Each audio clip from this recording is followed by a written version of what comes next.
Hello hello friends, good morning, welcome back.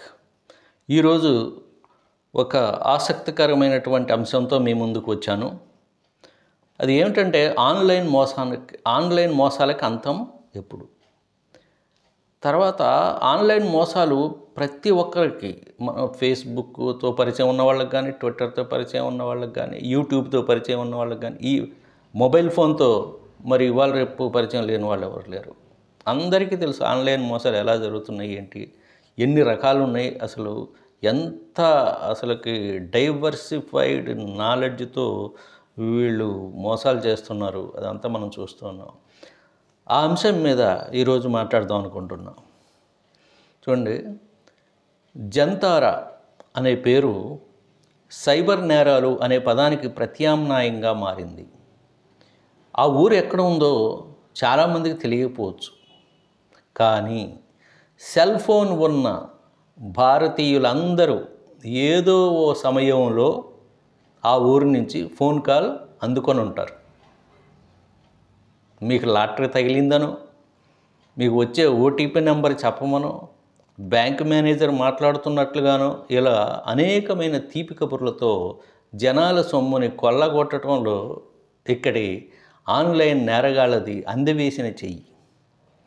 నిరుద్యోగులైన యువకుల్ని recruit చేసుకొని ఆ పైన వీళ్ళకి తగిన ట్రైనింగ్ ఇచ్చి ఓ కుటీర పరిశ్రమల ఈ చీటింగ్ కార్యకలాపాలని కొనసాగిస్తుంటారు. ఇంతకీ ఈ జంతారా అనేది జార్ఖండ్ రాష్ట్రంలో ఓ చిన్న పట్టణం. జార్ఖండ్ రాష్ట్రం ఎంత వెనకబడి ఉంది అనుకుంటుంటాం కదా మన. ఇది మరి చూడండి, దీని ప్రత్యేకత ఏమిటో. భారతదేశపు ఆన్లైన్ నేరాలకి రాజధాని ఇది. ఈ పట్టణం నుంచి జరిగే ఆన్లైన్ నేరాల మీద నెట్ఫ్లిక్స్లో ఓ వెబ్ సిరీసే వచ్చిందంటే మరి దాని గొప్పతనాన్ని అర్థం చేసుకోండి. మీరు వీళ్ళ కార్యకలాపాలు ఎట్లా ఉంటాయో అర్థం చేసుకోండి. భారతదేశంలో జరిగే సగానికి పైగా ఆన్లైన్ స్కాములు రాంచీ నగరానికి 210 కిలోమీటర్ల దూరంలో ఉన్న ఈ జంతారా నుంచే జరుగుతుంటాయి. ఫిషింగ్ లింకులు పంపి తద్వారా జనాల సమాచారాన్ని సంపాదించి సొమ్ము కొల్లగొట్టడం వీరి ప్రత్యేక నైపుణ్యం. ఇతర రాష్ట్రాల నుంచే కాదు, ఇతర దేశాల నుంచి కూడా ఇక్కడ నేరస్తుల కోసం పోలీసులు వస్తూ ఉంటారు. ఇప్పటిదాకా 28,000 కంప్లైంట్స్ ఈ జంతారాకి చెందిన నెట్వర్క్ మీద వచ్చాయి. జంతారాలో ఉన్న నేరగాళ్ల మీద పరిశోధన చేస్తున్నప్పుడు దీన్ని మించిన ఆన్లైన్ స్కాములు చేసే భరత్పూర్ వెలుగులోకి వచ్చింది. ఈ పట్టణం రాజస్థాన్లో ఉంది. యోగేశ్వర్ మీనా అనే యువకుడు ఏకంగా 500 మందిని రిక్రూట్ చేసుకుని అక్కడ దందా నడిపిస్తున్నాడు. ఇతగాడు స్టాక్ ట్రేడింగ్, ఇన్వెస్ట్మెంట్ స్కాములు చేయటంలో మంచి నైపుణ్యం ఉంది. దీనికి కానీ అనేక టెలిగ్రామ్ గ్రూపులు కూడా నడుపుతుంటాడు. అదే రాష్ట్రంలో ఉండే మేవాట్ అనేటువంటి ఒక పట్టణం ఉంది. అక్కడ భారతదేశపు నూతన ఆన్లైన్ స్కాముల రాజధానిగా జంతారా ఒక రాజధాని అయితే, ఆ తర్వాత రాజధాని మేవాట్, ఇది రాజస్థాన్లో ఉన్నటువంటిది. ఇది కొత్త రాజధానిగా తయారైంది ఈ మధ్య ఆన్లైన్ స్కాములకి. వీళ్ళు ఆన్లైన్ నేరాలు చేయడంలో కొత్త పుంతలు దొక్కుతున్నారు. దేశంలోని మొత్తం మరి ఎంతమంది జనాల దగ్గర ఎంత కొట్టేశారు అంటే దాదాపు 7,000 కోట్ల రూపాయలు వీళ్ళు స్కాములు చేశారు. వాళ్ళు స్కాములు చేసిన మొత్తం అన్నమాట ఇదంతా. పైగా ఎన్ని కంప్లైంట్ చేస్తా, దాదాపుగా ఈ ఒక్క సంవత్సరంలోనే ఇప్పటి వరకు 1,00,000 కంప్లైంట్లు పైగా దీని మీద నమోదైనాయి.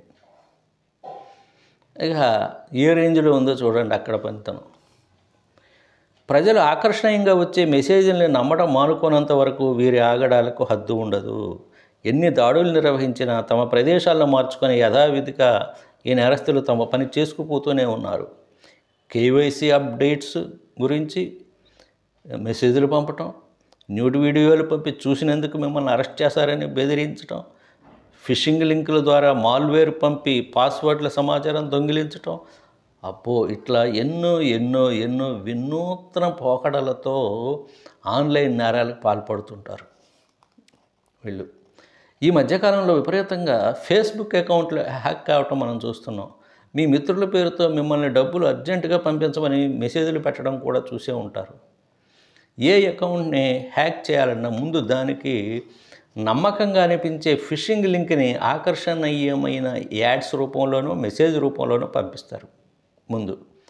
పొరపాటున ఒక్కసారి క్లిక్ చేస్తే ఇక అంతే, ఆ ఫేస్‌బుక్ అకౌంట్ వాళ్ళ చేతిలోకి వెళ్ళిపోయినట్టే. హ్యాక్ అయిన అకౌంట్‌కి ఆ తేడా మనకు కనిపిస్తూనే ఉంటుంది. మనం లోపలికి వెళ్ళి చూడగానే వెంటనే హ్యాక్ అయిందని చెప్పి అనిపిస్తుంది మనకి ఫేస్‌బుక్. ఆ తేడా. బర్త్‌డే నమోదు చేస్తాం కదా ఫేస్‌బుక్‌లో, అది కానీ, ఈమెయిల్ కానీ, పాస్వర్డ్ ఇలాంటివి మారిపోతాయి హ్యాక్ చేసిన తర్వాత. ఒక్కోసారి పాస్వర్డ్ మారకపోవచ్చు. అలాంటప్పుడు ఏం చేయాలంటే మనం వేరే సిస్టంలోకి వెళ్ళి, నమ్మకమైన సిస్టంలోకి వెళ్ళి స్ట్రాంగ్ పాస్వర్డ్ పెట్టుకోవచ్చు. అదనమాట. తర్వాత అలాగే ఫేస్‌బుక్‌కి కూడా రిపోర్ట్ కొట్టడం మంచిది. ఆ తర్వాత ఇలా జరిగింది ఇట్లా అని చెప్పేసి. ఎందుకనో కానీ మిగతా నేరాల విషయంలో తీసుకున్న శ్రద్ధ ఈ ఆన్‌లైన్ గ్యాంగ్‌స్టర్ల మీద మన వ్యవస్థలు తీసుకోవటం లేదు. ఒకవేళ కొంతమంది మరి అరెస్ట్ అయినా మళ్ళీ బయటకొచ్చి ప్రొఫైల్స్ మార్చుకొని అదే పని కంటిన్యూ చేస్తున్నారు. కాబట్టి ప్రజలే సాధ్యమైనంత వరకు చాలా జాగ్రత్తగా ఉండాలి ఇలాంటి ఆన్‌లైన్ మోసాల పట్ల. ఓకే. ఈ అంశం మీకు నచ్చిందని చెప్పి అనుకుంటున్నాను. ఓకే. ఇంకొక అంశంతో నెక్స్ట్ మీ ముందుకు వస్తాను. Thank you very much for being with me.